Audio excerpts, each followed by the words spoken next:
Maligayang pagbabalik mga kasolid, opponent ng Japanese Monster sa taong 2025 inilabas na Casimiro Tank Davis sparring.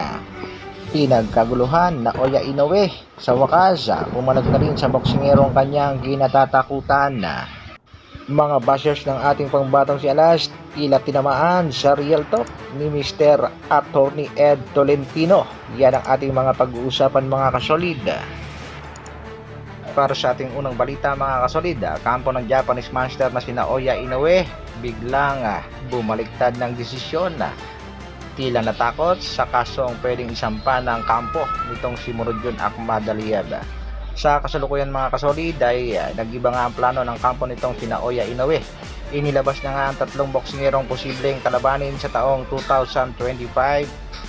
Tatapusin nga daw muna ngayong taon itong si Sam Goodman. Ang laban niya ay gaganapin sa December 24 sa bansang Japan. At sa susunod na taon ay lalaban na itong si Inoue sa bansang Amerika. Target nga sa buwan ng Abril ay ito nga WBA mandatory na si Murodjon Akhmadaliev. Ang dalawa pang boksingerong target ng kampo ni Inoue sa taong 2025 sa buwan ng September, target palagan itong si Alan David Picasso, at pagdating naman ng buwan ng December, ang mega fight na gustong mangyari ng US promoter na si Bob Aruma. Ito nga yung laban ni Oya Inoue kontra sa kapwa Hapon na si Junto Nakatani. Wala nga sa listahan ang ating pangbatong si Angas ng Pinas. Tuluyan ang tinanggal ng kanyang manager na si Mr. Ohashi. Tuluyan na talagang ginaga itong manager ni Oya Inoue na si Mr. Ohashi, kaya itong si Japanese Monster nananatiling Japanese Turtle.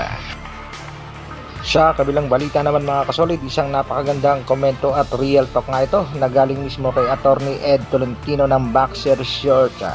Ayon niya kay Attorney Ed Tolentino, among the Filipino boxers sa kasalukuyan na ito nga si Angas ng Pinas ang makapagbibigay ng napakagandang laban dito sa tinaguriang halimaw ng Japan na sina Oya Inoue, at posible pa nga manalo ang ating pangbatong si Jamriel Casimiro. Pakinggan natin mga kasolid ang real talk nitong si Attorney Ed Tolentino, courtesy Boxer Shorts with Attorney Ed Tolentino. Suportahan natin ang channel na to mga kasolid, talagang walang bias. Among our fighters right now, si Jamriel Casimiro ang may pinaka-best shot dito kay Oya Inoue. Taglay niya, experience, lakas ng suntok, pagtibay, bagay na hindi kaya ibigay ng ilang mga Pilipinong boksingero kontra kay Oya Inoue. Yan ang masasabi nating real talk at totoong komento para dito sa ating pangbatong si Angas ng Pinas. Ano naman kaya ang masasabi ng mga haters at kritiko ng ating pangbatong si Jamriel Casimiro? Kaya shoutout at kudos dito kay Attorney Ed Tolentino ng Boxer Shorts.